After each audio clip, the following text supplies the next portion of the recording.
Bill, thank you for coming on the show. You're welcome. Thank you for having me. Yeah, no worries. So, for anyone who doesn't know you, can you tell us a little bit about your background? Sure. So I'm originally from New Orleans here in the States. Uh, I have an MBA from Tulane University. Even though I'm from the States, I share dual citizenship with the Kiwis down in New Zealand. I lived there for 6 years from '02 to '08. And then, as many Kiwis do, I went across to Australia for better job opportunities in '08. Landed there right at the beginning of the GFC, global financial crisis. So bounced around quite a bit. And I was in the country in Australia for 8 years. Uh, while I was down there, I got uh, exposed to geopolitical issues in a way that I had not been exposed to while living here in the States.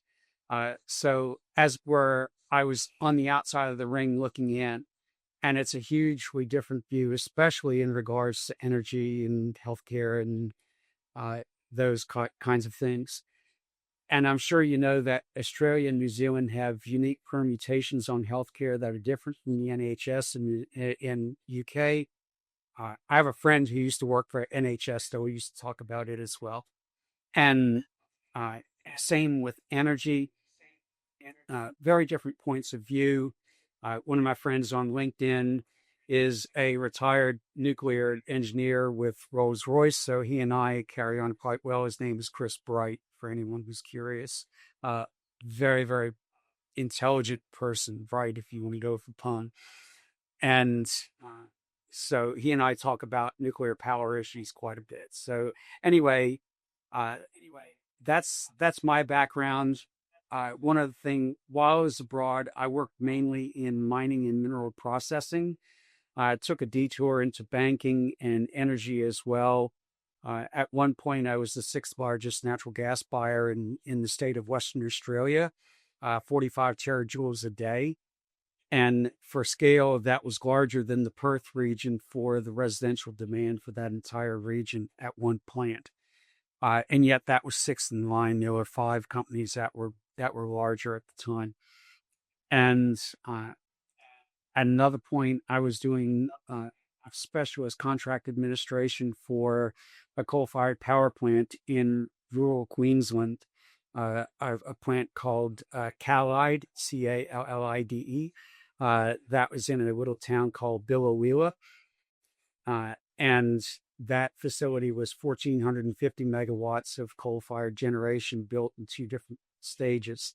The older stage, I don't know whether you're familiar with Colville. The older stage had an old ESP, electrostatic precipitator, to filter its particulate emissions. The newer stage had a baghouse unit, and the difference in efficiency for the flue gas emissions was night and day. So yeah, I got into quite a bit of areas with all of that. And now here back in the States, I was involved with uh, integrated facilities management, IFM, and that got me into data centers.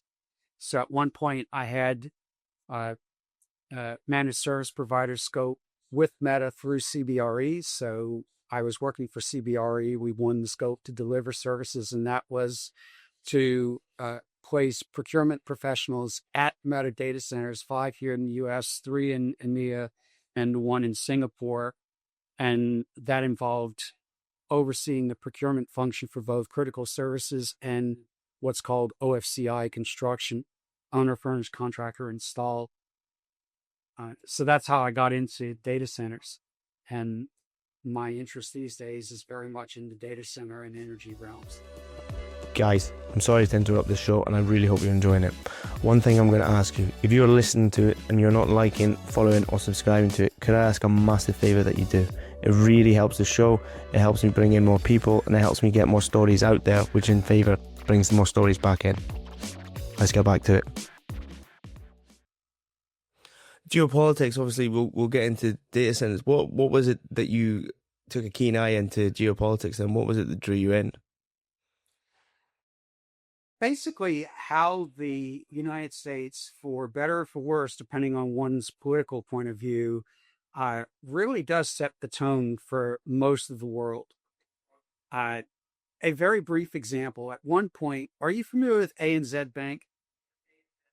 Yes. Okay, well, they're one of the four trading banks in Australia, and I worked with them for a time in Melbourne, in Victoria. And thanks to the United States Treasury regulations that touch any financial institution that does business in the United States, which ANZ is one, I was in the process of offshoring a sanctions checking role that sat within the procurement function of ANZ in Melbourne to Bangalore. And I was amazed at how the US Treasury requirements on basically who a banking company's suppliers could do business with or not based on the sanctions that the US enforced touched all the way around the world. I mean, that's just one of many, many examples. Right now in Australia, you have the AUKUS Treaty and UK-US, which is basically the Aussies decided they wanted nuclear submarines. And so during the Biden administration, a treaty was set up to where Australia would buy submarines using U.S. technology through the Brits. And again, for better or for worse, the United States showing its dominance in that industry, the nuclear submarine manufacturing industry. Uh, Energy is another one. And I remember at one point, all right, so in New Zealand, we were talking off camera earlier about my accent, and everyone heard that I have a Yankee Yeah. accent. All right. So I always got two questions. The first was, what part of the States are you from? And the second, now keep in mind the time. This is 2002 to 2008. What about that bush? And the Kiwis, God bless them, they try to have a cake and eat it too, like everyone else does, human nature. And their cake was, we're in the middle of nowhere, so geopolitical issues don't affect us. But to eat it too, hey, we're important. We want to be heard and have a voice on the world stage. Well, guess what, guys? You don't say that you're in the middle of nowhere and away from it all, and people take you seriously. So I realized that most of the media in New Zealand. Now, being a Brit. Now, of course, down under we call you a Pommy, prisoner of Mother England, which isn't exactly the nicest thing to say to someone, so I won't call you that. But a little bit of local color. But Yeah. as you can appreciate, being a Brit, you've got, I believe, 8 major papers that, for better or for worse, you know exactly on the ideological spectrum where those papers land. You know what you're going to get if you read the Telegraph. You know what you're going to get if you read the Mirror. You know what you're going to get if you read the Guardian, or the Independent, or the Daily Mail. In fact, there's a little clip from the old show Yes Minister, where one of the aides goes through who reads the various papers, and of course they make a very off color quip about the Sun, where it used to have page 6. So Page 3. so yeah, well, I that's right, it was page 3. Page 6 Yeah. was Yeah. We all know yeah, page 3. yeah, page 3 back in the day. All right, so my point being, you in the UK knew exactly what you were getting when you opened up the op-ed pages on one of those papers. You knew, for example, if you read The Guardian, you were never going to get a kind word about George W. Bush back in the day. You knew if you read The Independent, you were going to get Robert Fisk, who gave rise to the term "to Fisk," because that particular journalist slash editorialist was so slanted towards a certain view. The Kiwis, of course, they don't know this. They're not exposed on the whole to the wider world. So the New Zealand Herald, which people affectionately or not would call Nanny Herald, on a Sunday, they would publish an op-ed, and it was almost always from either the Guardian or the Independent. So all these guys were hearing is the view that the Guardian and the Independent bring to bear, which is generally a very leftist center political view. And So I found that the Kiwis reading this, especially the more educated ones, were rather leftist in their thinking on items ranging from military policy to energy policy. And at the same time, they didn't like to admit that on the world stage, they didn't have much influence. So you may be aware that New Zealand quit the ANZUS Treaty in '84 over the no nuke stance of the then Lange government. Did you know that the United States NSA, which used to be called no such agency here in the States because of its its secrecy for ages, do you know that they operate an ELINT post, an electronics intelligence listening post in Blenheim, New Zealand? They still operate it to this day on Kiwi soil. But because the ANZUS Treaty is broken, the U.S. does not share the choicest bits of electronic intel picked up at that facility operating on their own soil with the Kiwis. Well, And yet it still carries pretty, on. So everyone out looking in is, in my opinion, they're awestruck. They have an opinion on how things should be. And a lot of times it comes down to expressions of, for lack of a better term, jealousy on how much power the United States wields on the world stage. And what I came to realize was the casual wealth that the United States has compared to everyone else. So I'll give you a quick example there. When I moved to Brisbane in 2012, I decided I want what's vocally called ducted aircon in my house. I wanted a central HVAC system, which is very rare down there. Let me tell you how rare it is. When I was looking for houses in price point in North Lakes, which is north of Brisbane, hundreds of houses in the price point. I put that single filter in the search for ducted aircon. 21.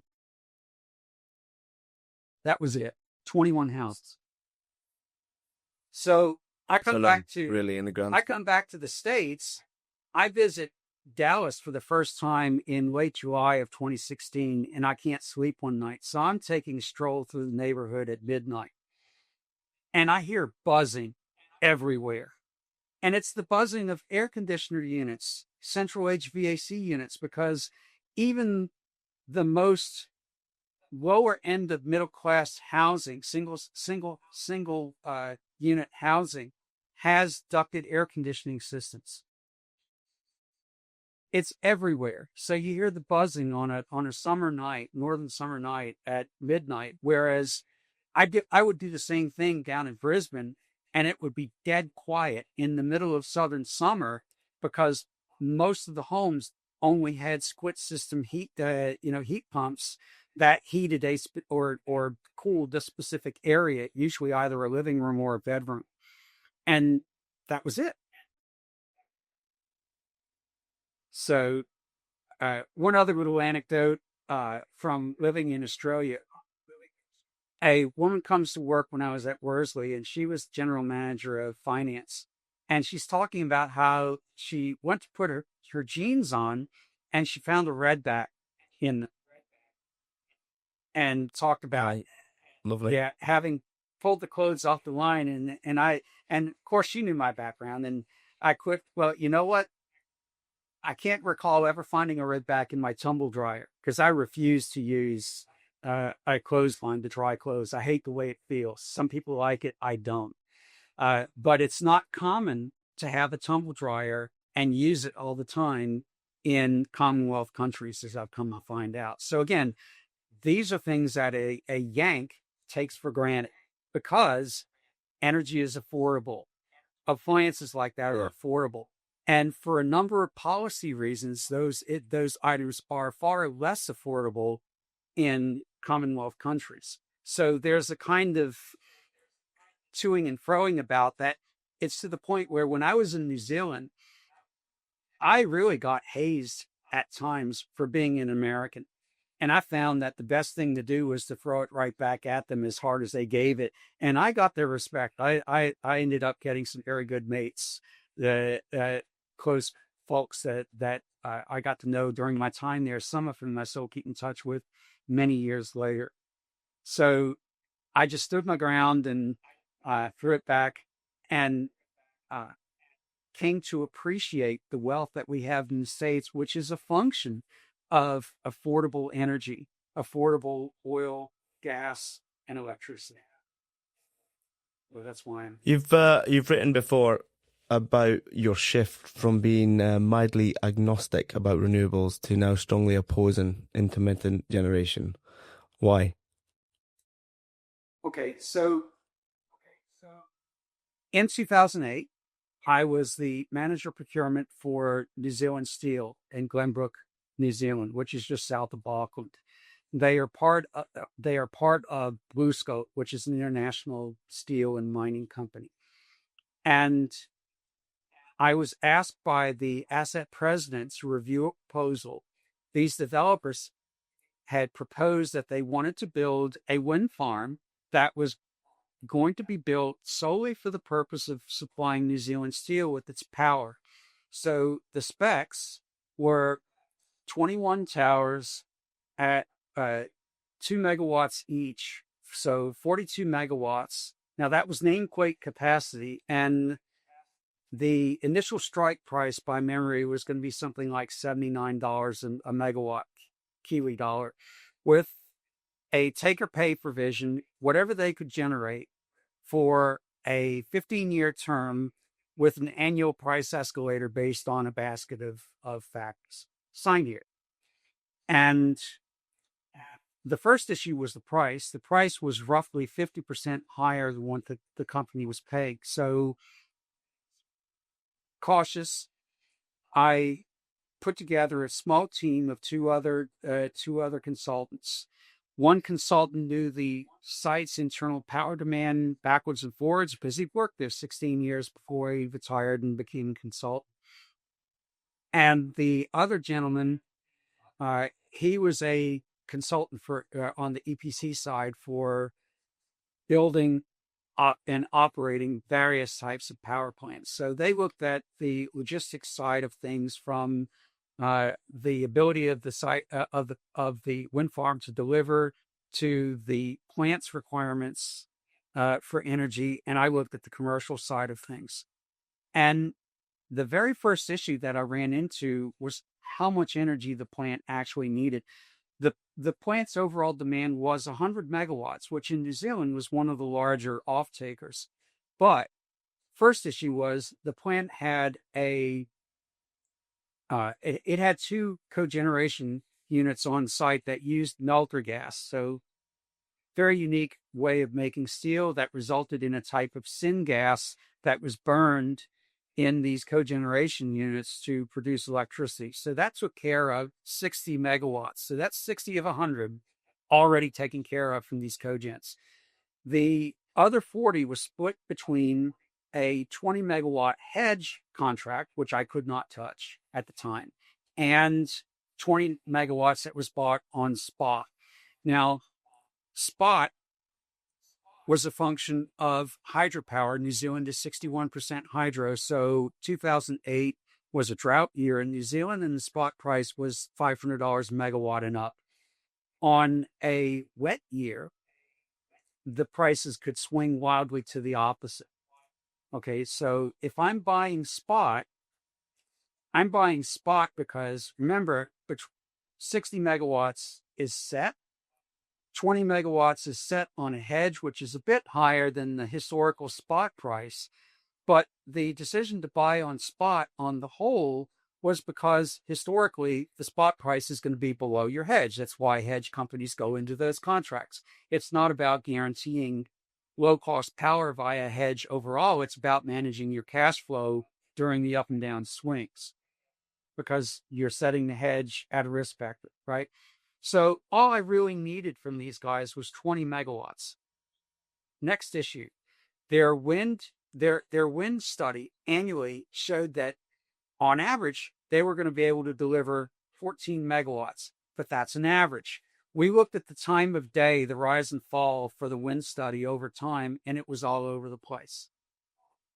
And this got me into that little take or pay provision.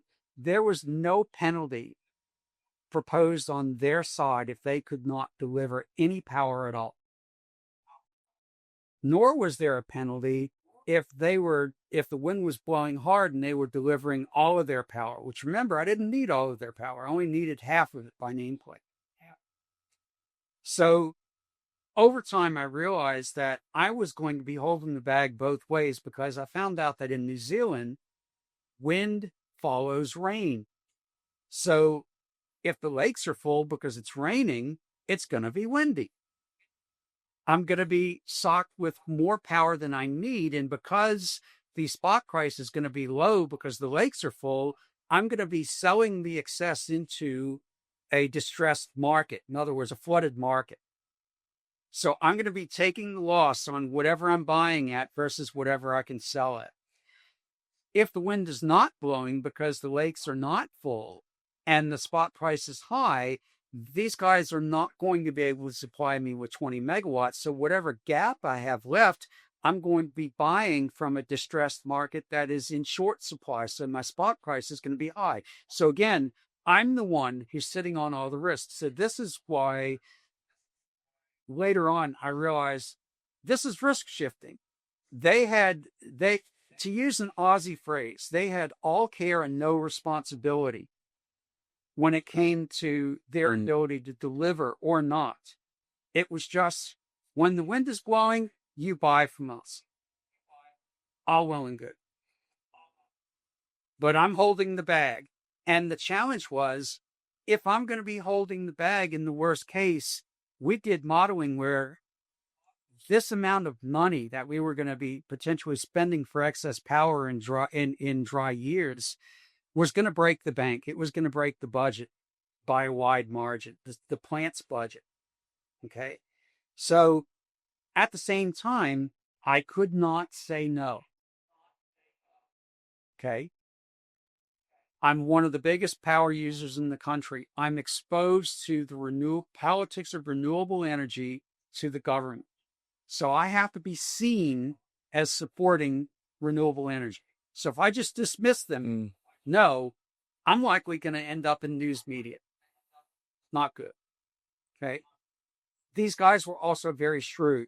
The land that they were, the block that they were going to develop this facility on, was owned by the Maoris, adjacent to a block that NZ Steel was leasing at that time. It's no longer leased, but at that time, 2008, was being leased for iron sand mining, for sand that was not used in our operation. It was sold to Japan.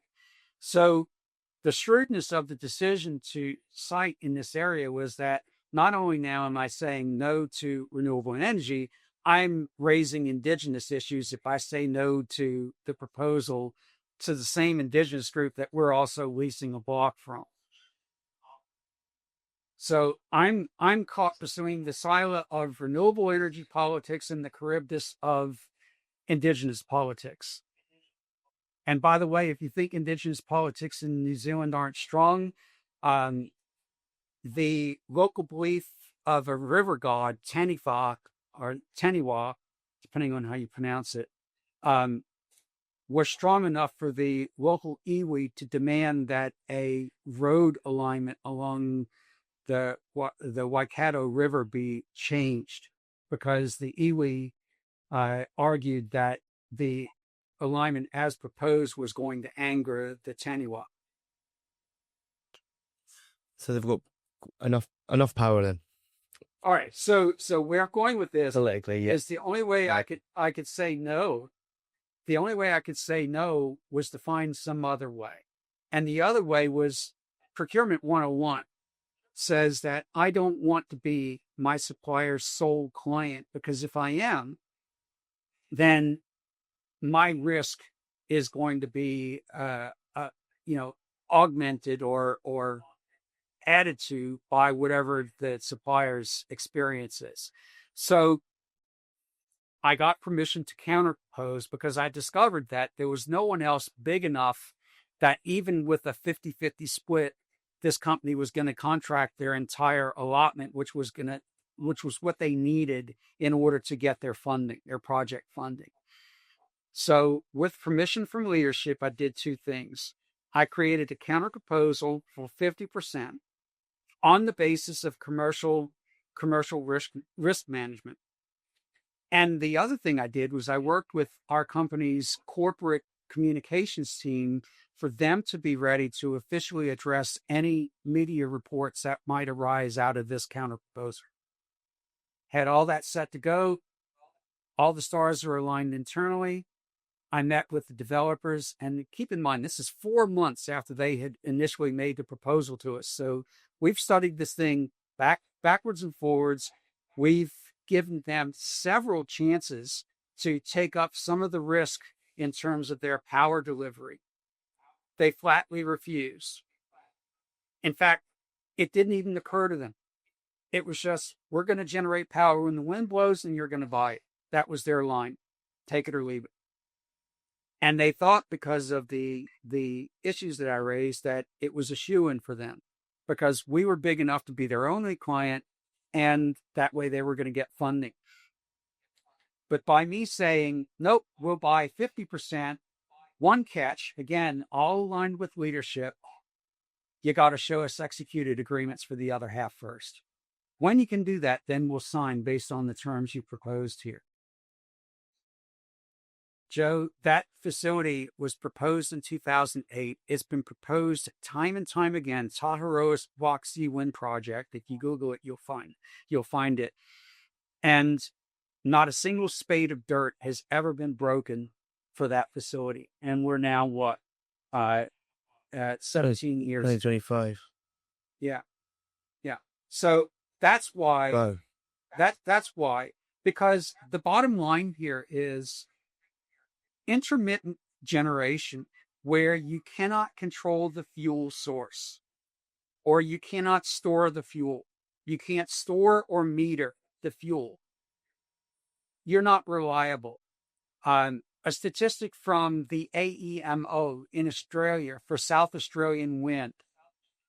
Now, South Australia had like 30 to 35% of its capacity as wind. So when I lived in Australia, it was 1,450 megawatts for the state of South Australia was wind.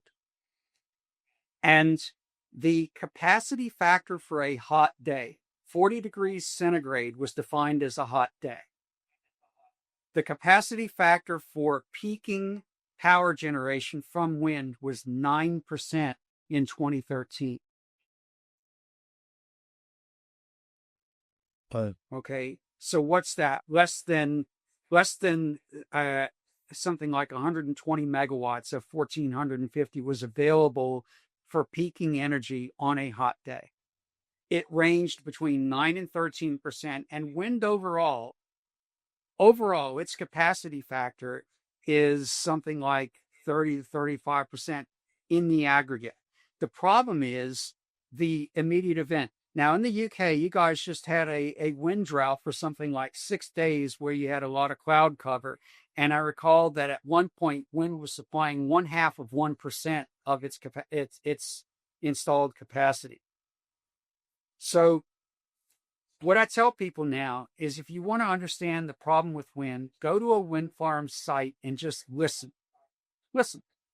When you hear the pitch of the wind tower you're standing next to drop, you ask yourself, whose dialysis machine got cut off because the generation dropped?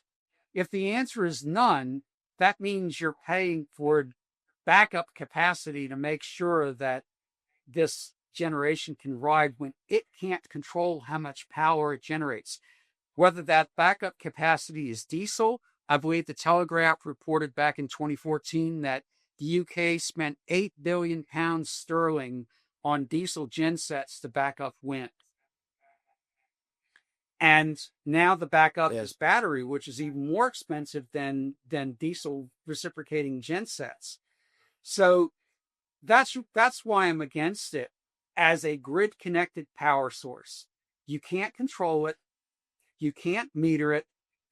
And storage of electrons is grossly inefficient, which again, I refer to Chris Bright on the engineering portion of battery storage. Now, batteries do perform a service that I see is becoming important on, for grid load management going forward. And that is, as you get more and more what I call chunky loads, if you think of historical loads, steel mills, manufacturing plants, uh, refineries, those loads are analog loads. They typically are on or off. A mining facility, if it loses a ball mill, for example, there's a ball mill um, in Western Australia that pulls 35 megawatts, a single mill. When I contracted at Olympic Dam in South Australia, they had a ball mill that pulled 15 megawatts. When you lose those facilities, you lose them because you have an unplanned shutdown. But that's rare. And that's a huge chunk of power. All right. So normally it's analog based on the the flow of the plant operation, whether that operation is daylight hours or 24/7, one shift, two shifts, three shifts. Data center load, as we get into AI, machine language, high performance computing, is becoming more and more chunky. When the demand is there, it's instantly on. When it's off, it's instantly off. So whether you are connected to the grid or you're doing your power behind the meter, or the acronym is BTM, behind the meter, BYOP, bring your own power. Even if you're doing that, you still need to manage the swings. And BESS is suited to manage those swings because it can absorb where you're dropping load, and it can supply where you're adding load, and that load is on and off on a digital load demand footprint. So you're going to need that for the data centers that are connecting to the grid, whether that BESS sits behind the fence or it sits on the grid at the local substation. So as for load management, BESS is not a bad thing. I mean, obviously, you still have to manage the flammability issues. Assuming those are managed, though, you don't need as big a facility for load management as you do for storage. So their fire risk is lower. So why are we calling it cheap energy then? Because it's a distressed good. All right, let me give you the example. Yeah. Let's suppose you want to buy a refrigerator. Now, back in the day, there's an old brand that's I think they're bankrupt now, called Sears. Back in the day, Sears used to have their stores for the appliances that had scratches on them or other cosmetic issues, and we used to call it Sears Scratch and Dent. It was the secondhand store. And what you would do is you'd go in that store and you'd look for a scratch for the side of the refrigerator that was going to be up against the wall, so that you never saw it, but you paid a lot less money for it. Maybe you paid $100 or $150 less. Okay. If it fit your use case, great. But the problem is, if it didn't fit your use case and that scratch was going to be exposed to people walking in your house and seeing it, that's not exactly the best look if you're trying to have a decent look because you've just remodeled your kitchen. You're not going to put in a refrigerator that's got a scratch on it. You may put it in your garage as extra storage, but you're not going to put it in your refrigerator. Your wife sure as heck isn't going to like it. Okay? Same difference. If I have power that's cheap because it's spilling, like in UK, your country is paying wind farms to curtail because when the wind is blowing too hard, there's so much oversupply on the grid that it could cause an Iberia-like trip to the entire system, for the fact that the oversupply comes with voltage problems. You're literally throwing ratepayer and taxpayer money at these guys to not deliver power. Okay? Mm, Conversely, yeah. when you can take the power, it's flooding the system so much that the power as a value in spot pricing is dirt cheap. Here in the States, we had something called the production tax credit, the renewable production tax credit. It allowed wind and solar to sell at negative prices. Sure, it's cheap because they are literally they are paying people to take it off of them. Now, the only reason they could do that and not go broke was because the federal taxpayer was making up the difference. So somebody's on the hook. You just don't see it. So that's what I mean. Cheap isn't good. If it's there when you don't need it, it's not. It's not. And it's not there when you need it.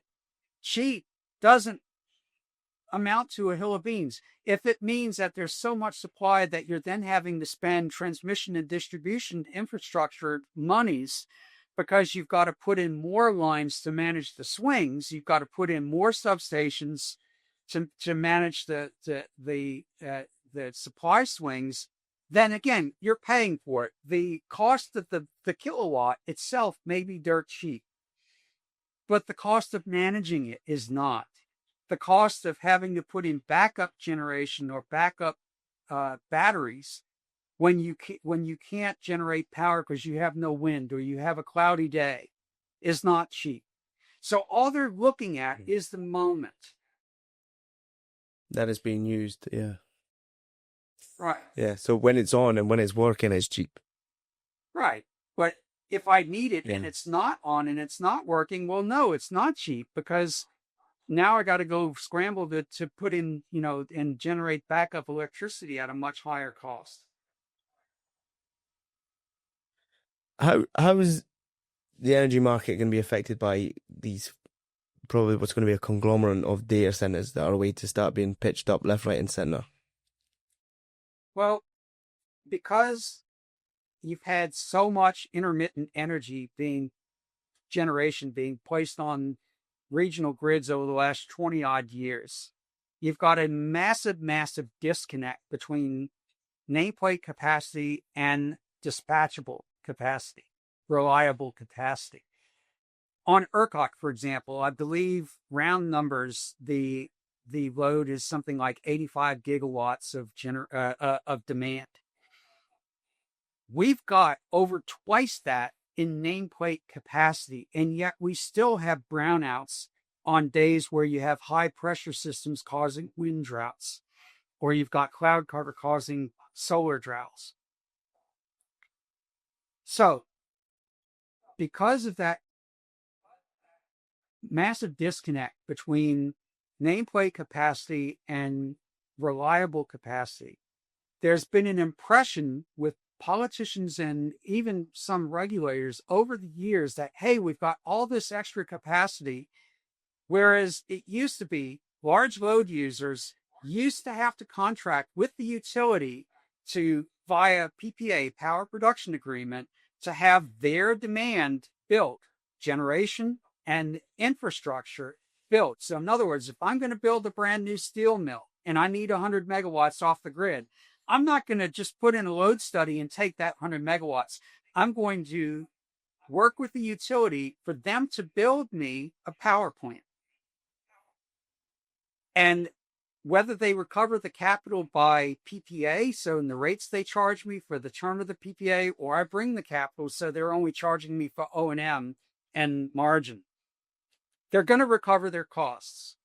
And if I'm a good corporate citizen, I'm going to contract the size of that facility to be just a little bit extra so that I can get a reduction on my PPA while I'm providing additional generation to the moms and pops and the small businesses and the critical demands for the world. Critical demands being hospitals, police, fire. And that's how it used to be. So all these gigantic data centers, what they would have had to have done is they would have had to contract with the utility on having that demand built. And I'm talking in the hundreds of megawatts now. I'm not talking about, up to like 50. Mm. But because there's so much extra capacity on paper with intermittent power, politicians have said, like in ERCOT, hey, you want to be a Bitcoin miner? Come in. And they did. They all lined up like piglets on a sow to the lines to get energy. And then regulators realized, oh crap, on wind droughts and solar droughts, we don't have enough power to go around.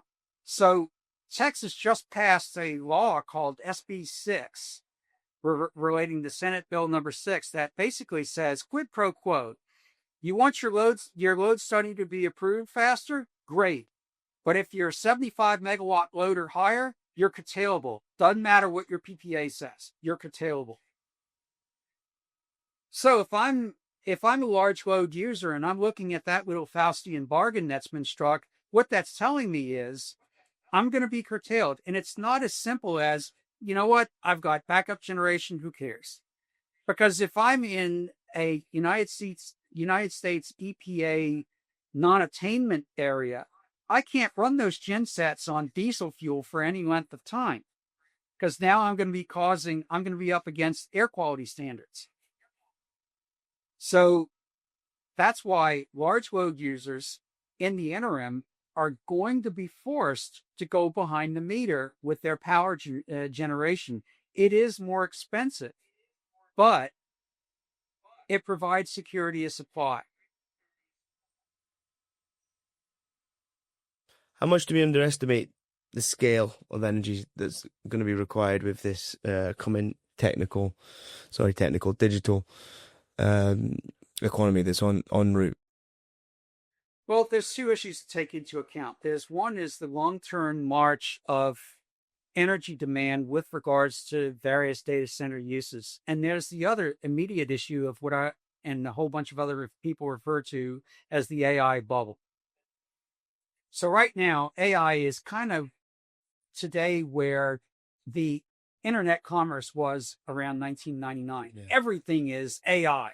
I see computers advertising AI-enabled chips. Well, so what?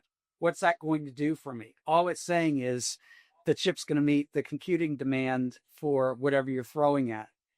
That's a slogan. The problem is that people are still trying to figure out what AI is really good at and what it is really not at. Trivia for you. AI still struggles to do basic math. Is that right? Because it's working with language sets. It's not working with classic formula-based computing power. Might get on ChatGPT and start testing our maths after this. Well, computers have been playing chess for years and routinely beating chess masters, but AI struggles on chess because, again, it's math, it's probabilities based. Yeah. So finding the use case for AI is where I think the current AI situation is going to create a bubble, and that bubble is going to pop hard because if you construct your data center to a certain specification and that specification passes you by, then if you spend all the money for that and you can't reapply that equipment for something else, you're stuck. Whereas classic data center infrastructure isn't as sexy, but it's doing the grunt work of internet commerce. It's doing the grunt work of what we're doing right now. Our video and audio streams are probably going through a number of data centers between me here in Dallas and you over there in the UK. So as computing demands continue to increase, as people expect more and more high quality streaming, more and more cloud-based storage, the growth of data center infrastructure is going to grow. And as they expect AI as a tool to help us do things better, everything from sorting through a web search. So you go on your favorite web search platform, whether it's Bing or Google or whomever, and you'll get AI results, which is basically just a compilation of what it found on the web. I broke it just recently on Google because there was a meme floating around claiming a particular nuclear test on July 17th, 1955 as part of Operation Teapot. But when I Googled, when I went to Google to ask about this, it quoted the source that was the comment on Facebook claiming this. But when I went to Wikipedia and looked at the tests for Operation Teapot, the nuclear tests, they ended a couple of months before, like in May.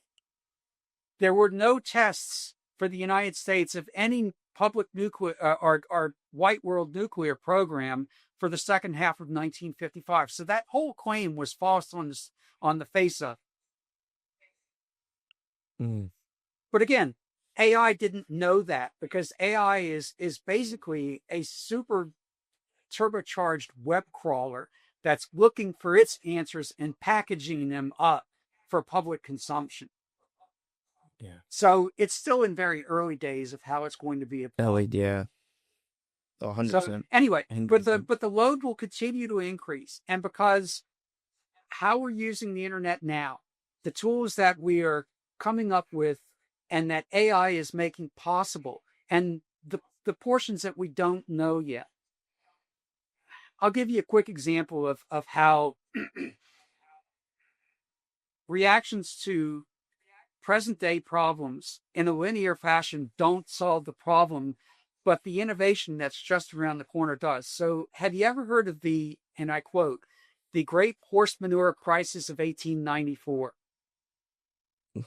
No. Okay. In the 1890s, there were 50,000 horses in transport service in London. There were 100,000 horses in transport service in New York City. They literally could not get rid of the manure. And I believe the statistic was something like, in New York City, 1.2 million metric tons of manure every day. Oh. Let me put this That's a lot way. of shit. Yes. And so the idea, for example, of eating at a restaurant al fresco, no way. Because when it's dry, this horse manure is blowing all over the place. When it's wet, it reeks. Okay? And worse, because of the horses, if a horse died, they literally left the carcass to rot in the street until it was light enough to cut up. And horses, by the way, were treated so abominably. The RSPCA in the UK was founded around the 1860s to tell people, you know what? You ought to treat these animals better. Anyway, What are we going to do? Linear projections. By 1920, oh my God, we're going to be drowning in horse manure up to 3 meters deep in these cities. That led to the first interurban planning conference between urban planners in London and New York City. What are we going to do with this? And they had a chinwag, as the Aussies would say, for days. They solved nothing. They literally didn't know what to do with it because they couldn't ship it away. No one would take it, and they had no land left over to keep piling it up. Meanwhile, there's this guy working in his garage in Detroit. He's just working away. He wants to make a better mousetrap. And because he wanted to make money, as a result of, trying to figure out a better way to make this motorized carriage. By 1920, thanks to inventing the mass production method of producing the motor car, horses were almost completely withdrawn from public service by 1920. No one in 1894 would have predicted that. They wouldn't have predicted the mass production of the automobile. They certainly wouldn't have predicted the replacement of the horse by the then horseless carriage in 25 years. So my point being, 25 years from now, what is that? 2040. We don't even know 2050. yet. Okay, so 2050. Yeah. So we don't know yet by 2050 what technology is going to enable based on we don't even know what we need yet. Yeah. So that's my point. Yeah. That's my point. If we think linearly, we'll never solve a problem. It's individuals trying to solve little pieces of a much larger puzzle that they're incentivized because it's going to make them $1 or £1. And because you've got all of these individuals trying to figure out how to make a better life for themselves, they're coming up with new inventions that before those inventions were popularized, no one even knew they needed. When you got your smartphone, imagine in 2007, someone is telling you that you're going to be able to put everything on this one unit. The first question I got was, why would I even bother to do that? Yeah. Now they're indispensable. No, Anyway, true. you get the point. Yeah. China, geopolitics, we'll go back to that side of things. Obviously, probably the biggest builders of wind turbine structures, etc., the foundations, they're going on the jackets and whatnot. But they're also installing incredible amounts of renewables. Obviously, they built 80 coal plants as well last year. Why do you think they've got such a monopoly over the market? It's a loss leader on one hand commercially, and it's a much broader geopolitical goal for China to slowly, literally bleed out manufacturing capacity across strategic industries, along with mining and mineral processing, so that they're the ones that are holding those capabilities. There are a number of pieces on that chessboard. Okay, going back to the 90s, the United States, UK, EU, most Western countries recognized that if they wanted to play on the global commerce stage, they could not compete based on their labor and their EHS requirements for domestic manufacturing, domestic mining, domestic mineral processing. That's one. All right. China was pushing for admittance into the World Trade Organization, and they wanted most favored nation access, so no tariffs. Okay. So the next thing is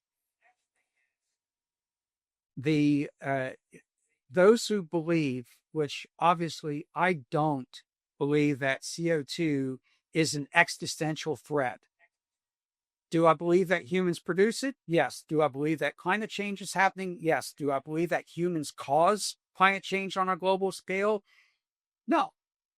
I believe that that big yellow orb thing in the sky is a primary proponent based on the amount of energy and other cosmic rays it beams to us, its gravitational forces, lunar gravitational forces, and Earth's own geological events all contribute to what's going on with the atmosphere and the climate. So can I say that human activity is so great that it's causing a problem? No. All right. But there are a lot of people in positions of power and policy influence who do. So they've gone down a path. Because it's too hard, my Australian friend and mates would say the too hard basket. The too hard basket is the cost of labor and the requirements on EHS, environmental health and safety, that it's just cheaper to allow things to be produced in a developing country where the cost of labor is a lot lower, and we'll tick all of our boxes about what they say they do to make sure their employees are safe, and we won't really look too hard.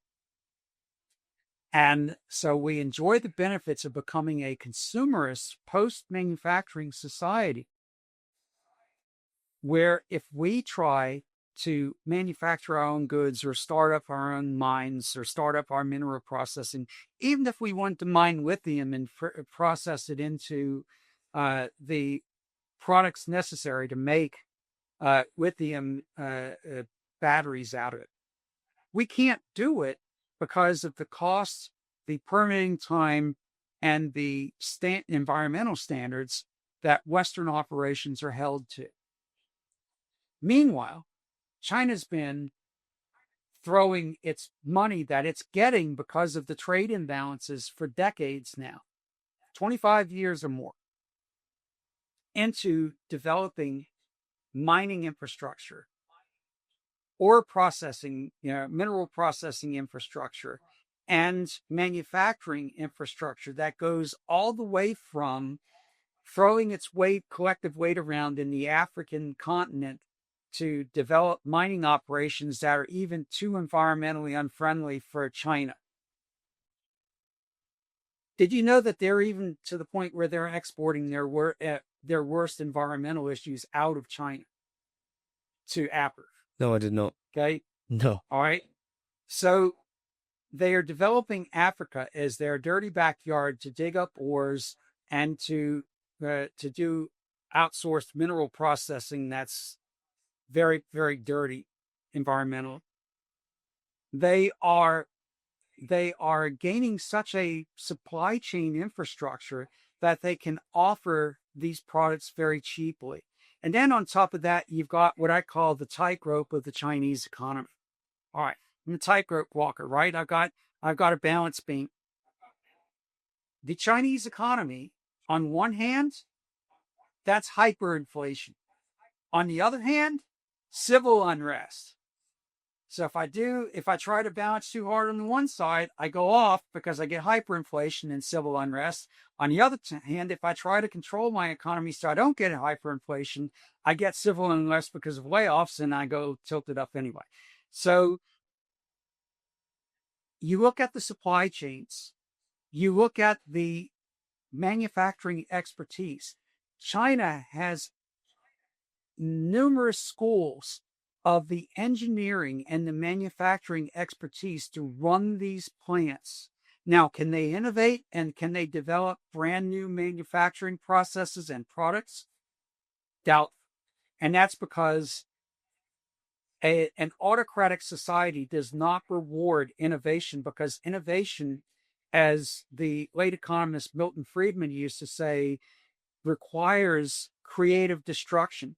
So in other words, if my politically favored operation over here is now going to be put out of business because someone upstart is building a better mousetrap, then because the legacy operation is politically favored and has a lot more life in that plant, they're going to complain to government, and I'm going to get a slap on the wrist if I'm trying to innovate, which puts them out of business. You see how that works? Yeah. Okay. So they've got all the infrastructure to build it, and they build just enough of their own intermittent generation, like a loss leader. So I go to the Tesco, I go to the Aldi, and I want nappies. I will never pay what Tesco or Aldi or any other chain, Waitrose or any other chain, pays for those nappies, because those chains know that if I want that young adult in my store, I'm going to sell nappies cheap as chips, because when that person comes in at 6 o'clock to buy nappies, they are not going to leave with a box of nappies and nothing else. For my American friends, that's diapers. Okay.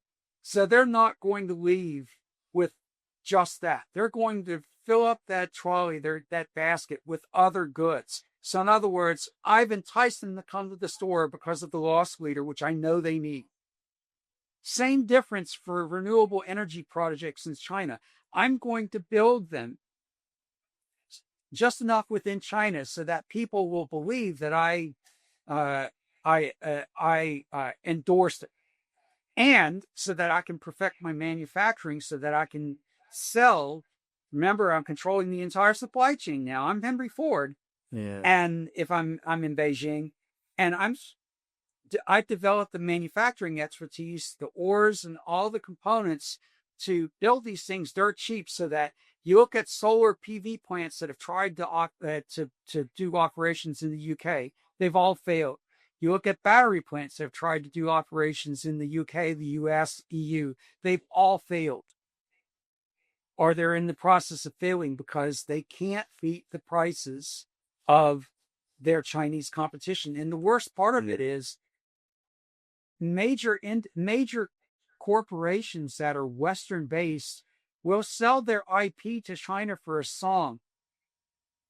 there's a famous set of videos on basically how GM sold all of its battery electric vehicle IP to China back 15 years ago for practically nothing. And they thought they were going to get something out of it, but the contracts allowed China, it was basically a one-way contract because all GM cared about was the quarterly report that they needed to burnish by having this sale. They literally cut off their manufacturing nose despite their balance sheet phase. So, yes, it is a threat. But at the same time, because China can't possibly consume all the capacity that they built, as we reshore those industries and as we go away from unreliable, intermittent power generation, all of that investment in China is going to fall by the wayside. Because remember what I said about the problem earlier in the earlier discussion, you can't easily convert that to something else. No. If you've got plants designed to build wind turbine generators, you can't very easily convert that to other types of generation. That's a significant change in the product, its scope, and its manufacturing requirements. Okay, so that's how you counteract that. But now on the geopolitical thing, if I, as a adversary nation, have bled my adversaries dry of their manufacturing capacity, their project management expertise, and their supply chains.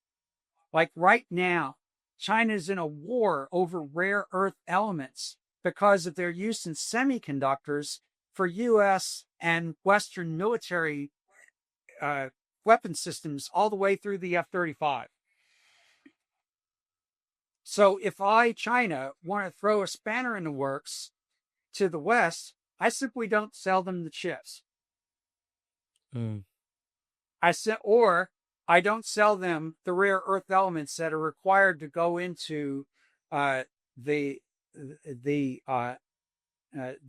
chips, the computing boards, the sensors, all of that need these elements that the capacity in Western countries is very, very low. See previous discussion. So I sell those things as loss leaders. I manage that tightrope walk just enough so that I can avoid civil unrest, because I'm not playing to the 5-year plan if I'm Beijing. I'm playing to the 100-year plan. Yeah. And the 100-year plan is to bleed the West dry of all of its ability to maintain its basic economy, because if I can't maintain a basic economy, I can't maintain a military. And if I can't maintain a military, I'm a pushover. Yeah. So it's all knotted together. It's all one big thing. And the challenge is that so many people, whether they be on LinkedIn or other social forums or in talking within corporate events, or even internal to a company, they're looking at their little slice. They're looking at their slice of interest or their slice of business, and that's all they focus on. I don't know if you're familiar with those accessories posters. There was a guy here in the States, this Yank, that basically, to use the Aussie phrase, he took the piss on them by creating these demotivational posters. And it was like the accessories posters, but, with a dose of reality thrown in. And it showed a drop, and the caption was irresponsibility. No single drop ever takes responsibility for the flood. And they had flood in it for us. He's right. Yeah. So, but you get my point. They're looking at all these little pieces. They don't see how these things fit. Now, having my outside seat when I was living and working in New Zealand and Australia, I got to see this. I got to see that, when you're a nation like the UK these days, in the days of the Falkland Islands campaign, the UK Navy had 90 ships Now they're struggling to put up, what is it? Somewhere between 25 and 30 that are seaworthy. I had this running joke back during the Libyan thing when Gaddafi was knocked off. So we had Obama who decided to lead from the rear, which if you have military background, you know what an REMF is, and I won't say more. But he decides he's going to lead from the rear, and he's going to encourage the Brits and the French to have this air campaign against Libya around 2011. At the time, the UK didn't have an aircraft carrier, so they had to use I think it's the Charles de Gaulle aircraft carrier from France, but the French didn't have an air wing, so it was like, hey, we'll bring this. Can you bring that? Okay, we're good. Yeah. And about 4 or 5 days in, hey, have you got any munitions? Wait, no, you don't. Oh, dude, my cupboard's bare too. Hey, Yanks, can you spare some munitions? We're all out. It was farcical. And that's my point. It's all about the supply chains. Omar Bradley, one of the 5-star general of the Army, U.S. Army during World War II, his famous phrase was, amateurs think strategy, but professionals think logistics. This is all logistics from low to go. Project management expertise, supply chain, cheap energy, domestic manufacturing. It's all a continuous thread that makes up for a nation's economy and its ability to defend itself and project its power, both soft power and hard power, on the world stage. It's all one of the It's quite funny actually that you said that about each individual kind of has their own thing. People. If you're on one side, because everything's two different sides now. There's pro renewables, there's pro oil and gas, pro, and everyone's against each other, because that's obviously the perfect narrative. That's how you install a bit of hatred amongst either side. But it is quite funny how you say it, because obviously if because you are focused on your small little thing, whether you build, I don't know, whether you're manufacturing bolts inside a gearbox on turbines, or whether you're doing bolts for flanges in the oil and gas, your dependence is on good news ultimately, isn't it, for that industry that you're in? So on LinkedIn now, like you say, it's either one or the other, especially in, on our algorithms will obviously be energy based. It's either someone's totally going at it against renewables, or someone's totally going at it against oil and gas. And then everyone's defending their one, bet, so to speak, which is, what they're concentrated on, what they're focused on, what their piece of the pie is. And this is quite often that you never really look at it from the outside in. And this is why geopolitics I've really started to look into is there's always a bigger narrative. Now, if you're supporting whatever you're doing within that your kind of bubble, should we say, it means absolutely nothing when you look at the grand scheme of what's really going on in the background. Absolutely nothing. And you're fixed on your narrative being pro, oil and gas, or pro renewables, and you're going to stick with that, because at the end of the day, that's what puts food on your family's plates, keeps the mortgage going and whatnot, and you're going to defend it anyway. It's quite funny how you said that, because that's something I was thinking about a few times. Like, you are going to go ahead into, with me, it doesn't really bother me either way. I'm pro energy. I'd rather it was cheaper at the end of the day, because I know from history, cheap energy builds good, brilliant economies in the back of it. Yes. Plus, I still work in it, between both renewables and oil and gas, so it puts food on my family's plate, so to speak. But yeah, it's funny that you've said it like that as well, because that's actually how I've been thinking a little bit about it. People are going to back what they believe in, because that is what puts food on their plate ultimately at the end of the day. Well, let me give you a couple of different views on that.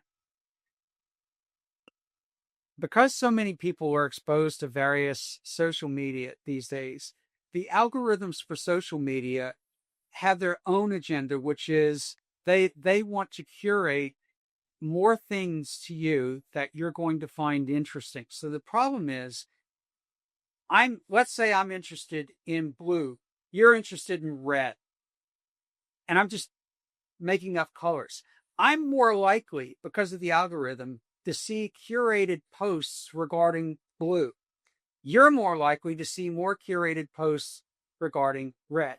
So where you might see, the way the algorithms work, the way you might see something that's on the other side, it's because it's defending your side. You're not seeing the whole argument. Okay.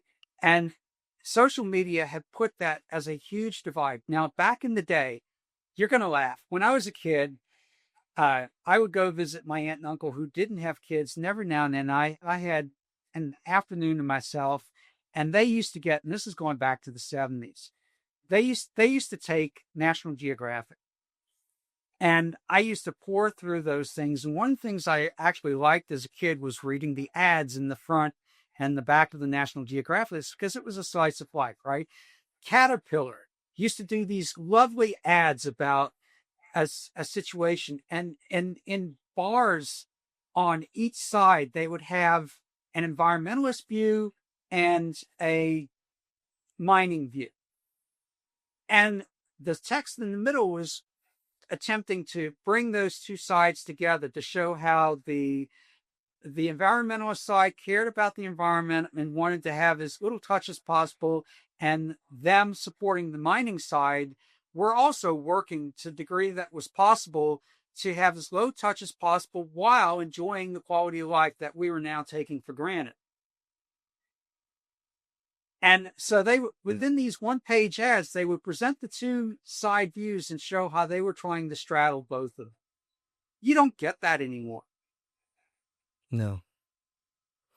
No. No, I totally agree. Yeah, it's one narrative or the other. You can't really see yourself in between, unfortunately. Even though you want to be like, well, to be honest, I do sit in between, in all honesty, because like I said, I've spoken to a few people about it. It says I just want cheaper energy at the end of the day, because there are a lot of benefits of the back of it. Right. So don't demand that I take one or the other. Now, the only type of energy that I could ever justify any type of government subsidy for is nuclear, and that's because it's the strategic basis of nuclear as it's properly operated. You have a stack, and the stack goes from the stuff that rides the waves of demand all the way to the stuff that's sitting at the very bottom, the stuff that's always on. Now, the always on stuff, nuclear is perfectly suited for that because its ROI is very long, return on investment is very long, 40 years or more. And in order to amortize the investment, it needs to be just on, flat out running. Okay. But Yeah. it's not affected by, can I get coal? Can I get natural gas? Or is there a price spike? Because those nuclear power plants are fueled every couple of years. And once they've got fuel, they run. So there's no fuel demand. The costs of operating those things don't change. And they're always on. So all of that base load demand, that true base load demand that sits at the bottom of the generation stack, they're there. Plus, did I mention that we're running plants now 60 years, and it's quite possible that we'll be still running those plants, many of them 40 years from now. Those will be century-long operations. So those are true investments in the future of power generation. But beyond that, it comes to a cost-benefit equation. I don't want to pollute. And by pollute, I mean the stuff that makes people sick. Hate to tell you, CO2 doesn't make you sick unless you live in an inversion layer in a mountain hollow. You're never going to get sick from CO2. Okay. You're gonna get sick from the other nasties that can go up a stack. But guess what? Even coal-fired power, no one likes to talk about it anymore. But the United States Clean Air Act Amendment 1990 required two major changes to coal-fired power, which now As a result of those changes being put into effect by 1995, you don't hear a peep about acid rain in major media anymore, other than in developing countries. Those two changes are baghouse filtration to reduce the particulate emissions going up the stack, and NOx scrubbers. Those NOx scrubbers, the industrial byproduct is gypsum, the sheetrock, or whatever you call it, wallboard, hardy board that's in your walls. That's a byproduct of these NOx scrubbers that run coal-fired power plants. So those items operate environmentally efficiently. Are they perfect? No. But if they're tuned right, the ash that comes out of the back end of them can be used for cement making as fly ash. So it's got a second life that minimizes the requirement for ash storage. Okay. The advantage of coal is that you can store the fuel on site for months. Whereas natural gas, I'm immediately impacted if there's a disruption to that pipeline flow. Yeah. But the advantage to natural gas is I don't have to put up with the particulate emissions. And my NOx emissions are low. They're not perfect, but they're still low. Okay. But both of those combined cycle gas turbines are not cheap, and you need to run them often in order to recoup the investment. Coal plants, you need to run them often because of the nature of how the boiler operates. Peaker plants, which are open cycle gas turbine, in other words, I don't have heat recovery on the end of it.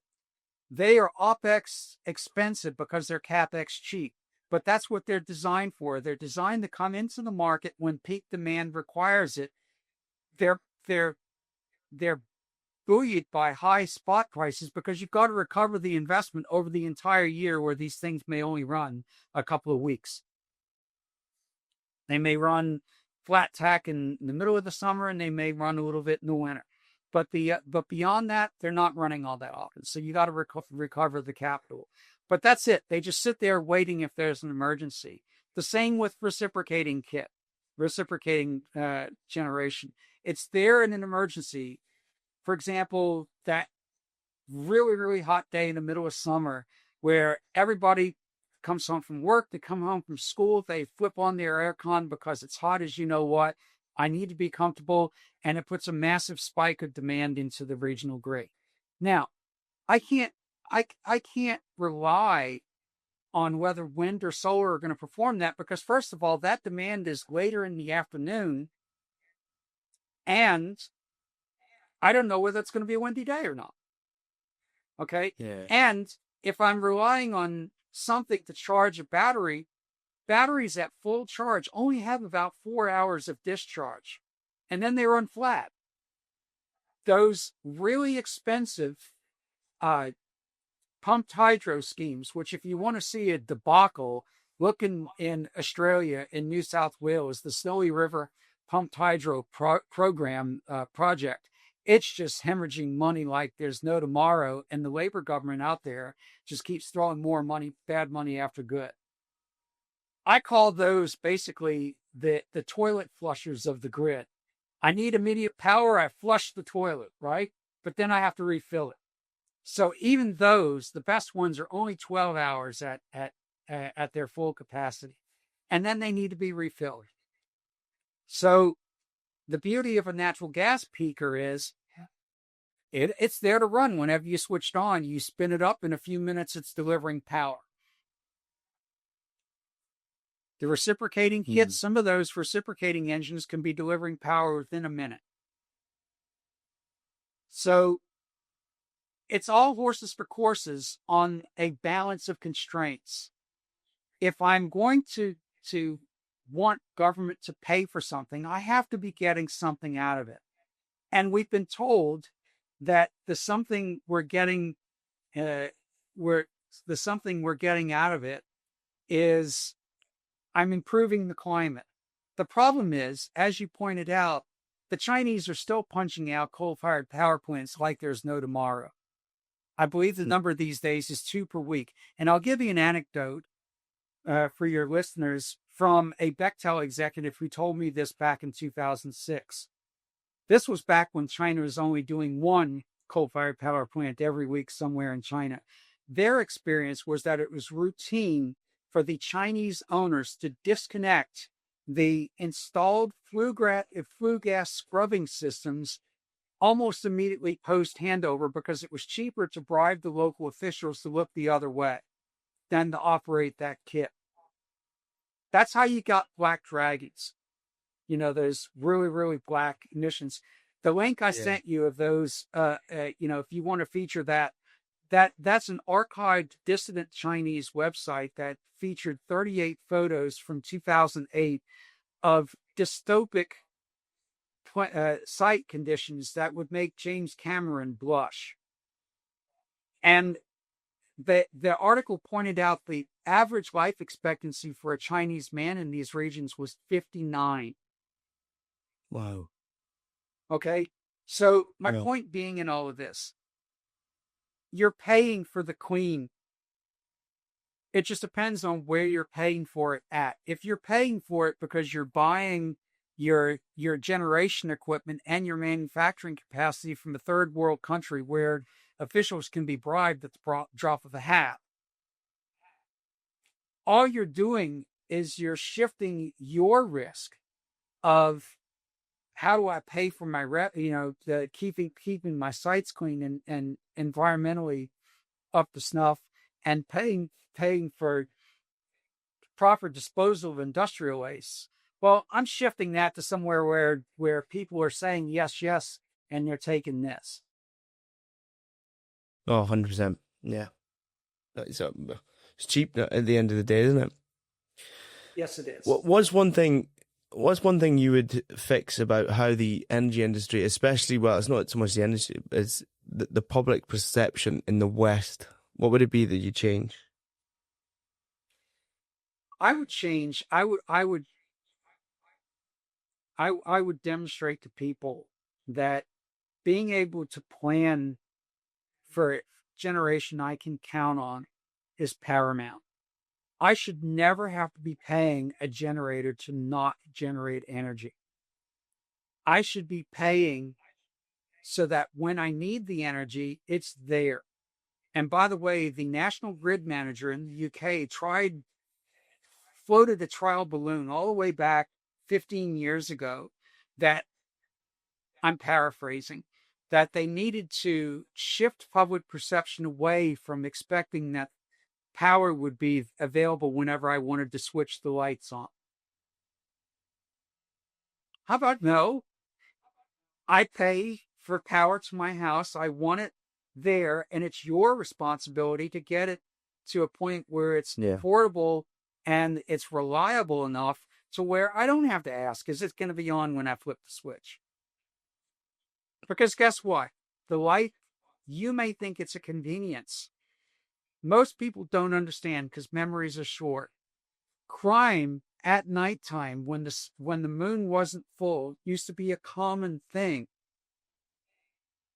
Now that we have less than that. Now that we have streets and pathways lit up, casual crime at night is nowhere near as bad as it used to be before the turn of the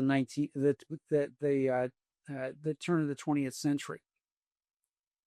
It used to just be absolutely unsafe to go out at night, period. So I would get power generation companies to understand this. Now, the other thing, in order for that to work, if you tell a company, hey, if you throw your investment capital over here, you're going to get a 1x return. But if you throw it over here where there's subsidies, you're going to get a 5x return. I mean, that's like crack to an addict at that point. And the problem is that the companies will tote the government's line if the government is subsidizing so-called renewable or intermittent renewable energy. They've got to break away from that. And the only way for them to do that is for the subsidies. So you've got subsidies, you've got tax breaks, and in some countries you've got mandates. Like in Australia, there was a mandate on the IMO, the Independent Market Operator in Western Australia, that if a solar or wind operation was generating power, that got immediately escalated to the top of the priority list, no matter who had contracts on the 5-minute interval to deliver power to the grid. If wind was spilling power at that moment, if you were a coal or gas-fired power plant, you were not delivering that power that you'd been scheduled to deliver. So again, that goes to basic business acumen. If I'm scheduled in good faith to deliver, but then I'm interruptible because somebody's allowed by government to basically cut the line, then how can I run a business like that? So I've got to pull back the subsidies. And when I talk about subsidies for nuclear power, that's only because that power is sitting at the very bottom of the stack. It's 90% reliable, and it's operating all the time. It's never on and off. And it's an operation that's going to operate for decades. Yeah. Okay? So that's a very different situation. Whereas other types of power generation, they may or may not be there depending on the generation demand. So, what advice would you give the policymakers about planning for this energy reliability for the long term? I would tell people that they've got to get away from the subsidies. It's got to be a fair playing field. Because if it's not a fair playing field, the ones who are disadvantaged by the policy simply will not survive. They will go out of business. And when they go out of business, only then will people realize how much they actually relied on those operations. So, obviously, the majority of this conversation hasn't actually really touched too much on your career, apart from at the start, obviously, and the bits moving between. But what is the proudest moment that probably stands out within your own career? Within my own career, I would say that when I was working at the Worsley Alumina asset in Western Australia, I got called in to assist with a contractual issue for a cogeneration plant that was being built at the site.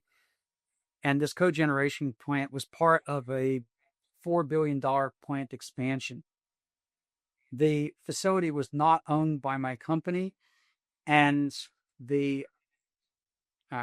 because the facility was very complex in its design, its engineering design, the EPC contractor basically went belly up. They went into administration, and by the time the problem was able to be dealt with contractually, the EPC contractor had fallen over. They'd gone into administration. So I got involved in beginning to rescue this project. And a few stats about it. The original cost of this facility was $498 million Aussie dollars. When I got involved, the estimate complete, EAC, put the final cost at $1.16 billion.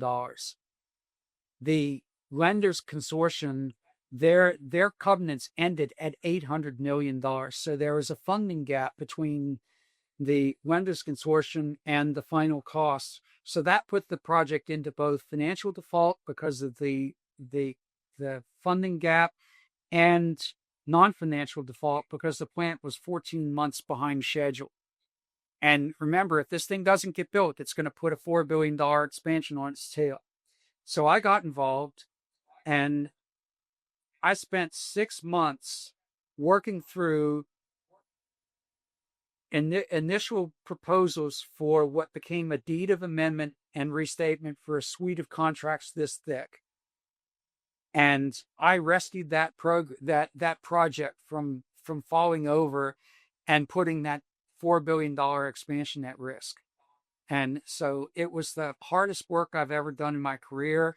There were 5 unique individual key stakeholders in that work that all had their own, basically had their own agenda. And I had to herd them like cat herding in the common direction to rescue that project. And it was the most thrilling work that I've ever done in my entire career. I had to convince, as part of that work, I had to convince my employer, who had no equity, to chip in $52 million and get part of that equity from joint venture partners, or the part of that contribution we get from joint venture partners who also had no equity. And I was able to lead them all from a position of influence, not leadership, because the 5 heads that I was having to negotiate with, these were all heads of companies or heads of law firms. And I was having to guide them in the same constant direction. And it took me 6 months to do it. And I loved it. I loved every second of it. Now, you don't get work like that every day, because that kind of work exposed a Fortune 200 CEO of a multi-billion multinational corporation to, if I would have failed, he would have been wearing the result of it. So that's how much was at risk here. And I loved every second of it. But you don't get those opportunities very often, do you? So No, but at some moment, to be fair.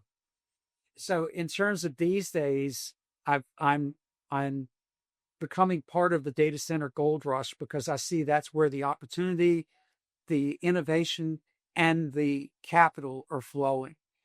And it's like any gold rush. There are going to be winners and there are going to be losers. It's just a matter of using this to be on the right side of things. That's a good way to finish it as well. Hopefully people have listened right to the end and taken that one on board as well. Thanks so much for coming on, Bill. I think it's definitely gonna be one of those where you have to unravel it bit by bit, because there's plenty to take in. But I do really appreciate you coming on. I know a lot of people will take an awful lot from listening to you.